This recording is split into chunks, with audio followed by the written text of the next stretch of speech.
right now, the fun thing for Longhorn fans, I think, in addition to just chomping at the bit for this Ohio State game and for the season to start, is watching the now former Longhorns make their way in the NFL and making plays. And this is the week in which preseason games really get going, Thursday, Friday, Saturday. And I was looking at the Palm Beach Post. Palm Beach Post, okay. Talking about Quinn Ewers. Yes. And Joe Shad is their columnist who used to be with ESPN. He writes for the Palm Beach Post, covers the Dolphins. And he put out, ahead of their first preseason game with the Chicago Bears coming up this week, put out their projected roster. And he said, for the first time, Quinn Ewers, I'm putting him on the 53-man roster. Like going in, the projection was he'd be practice squad and probably not on the 53. But with the first 2 weeks of camp, Joe Shad said, I'm going to put Quinn Ewers on the projected roster for the first time. If he can stay there, it's going to depend on how the preseason goes. But if you watch the highlights and you watch practice, which you see the viral videos, all you're seeing Quinn Ewers do is make throws. Really make throws, like big-time throws. Down the field, into traffic. One throw where he's rolling to his left and throwing back across to his right and for a long pass and a play. And again, really looks the part of a guy that fits in that offense and that wants to be a part of that football team. And I think it's pretty cool. Now, you go back to when they drafted him, and Chris Greer, who's their general manager, discussed how Steve Sarkisian helped convince the Dolphins to select Ewers. He said, we talked to Coach Sark about him. Sark really liked what was high and then talking about playing through injuries, which affected his play a little bit, but really raved about his mental toughness and his toughness overall, pushing through the injuries. He loved his competitiveness and how his teammates would respond to him. And so far, at least through 2 weeks of Dolphins training camp, that's been the story. Like he's become all the Dolphins fans love Quinn Ewers now. And it's one thing for fans and media and us to talk about it. But as I said with Jaden Blue, where CeeDee Lamb was raving about what they're seeing from Jaden Blue, Tua Tagovailoa, right. Talking good about the quarterback. Other teammates are talking good about the quarterback. Here's what Tua said. Tua said, I think Quinn has been balling.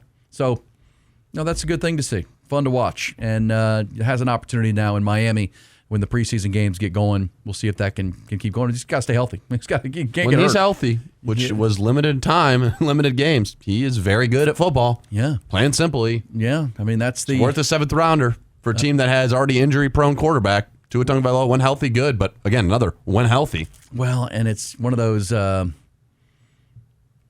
he was a seventh-round quarterback. We know the reasons. But at the same time, he's trying to beat out a guy, Zach Wilson, who was the second pick of the draft. Right.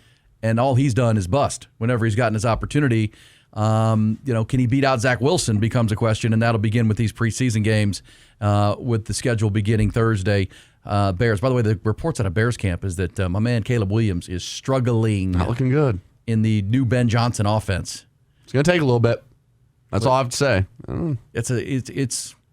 They're trying to change the culture there, E. They're trying to kind of be more of a, we're not going to be messing around. They're taking off reps for players if they mess up. They're kind of trying to be hard-nosed, right? Caleb Williams not looking amazing in camp. Now, we saw some of his talent. He has it, but it's going to take some time. Yeah. These things don't happen right away. The Bears will play the Dolphins on Sunday. That's one of two games Sunday. So you'll get to see Quinn Ewers. Noon Sunday is when that kicks off. There's a New Orleans Chargers game on that Sunday too. Full plate Saturday. Cowboys play the Rams that night. Houston plays middle of the afternoon at Minnesota, U.S. Bank Stadium there after their week at the Greenbrier. So we'll get to watch these Longhorns. What other Longhorns are you going to be watching to ball out? Jahdae Barron with the Broncos. That's one I'm very excited about. I saw NFL Network yesterday. They were doing live from training camps, and they were in New Orleans with the Saints. And there's Kelvin Banks. Yeah, I'm left tackle. I'm interested to see Matthew Golden. I mean, he could be their wide receiver one. That's why they drafted him in the first round there to help out Jordan Love. Jordan Love's also got a guy who's got a lot of talent, but is that going to be the guy that emerges? Because they've had some, health issue at the wide receiver position. They've used Kraft at the tight end role. It's a good team, but can he take them to the next step? I think Matthew Golden was a good pick for them, and I think he can be that guy. So that's one I'm going to be watching as a Lions fan in the division. Absolutely. That's game one against Detroit. Lions are playing go up to Green Bay in the regular season. In the regular season, yes. Yeah, Lions played Bijan Robinson and the Falcons this week, and will Bijan play?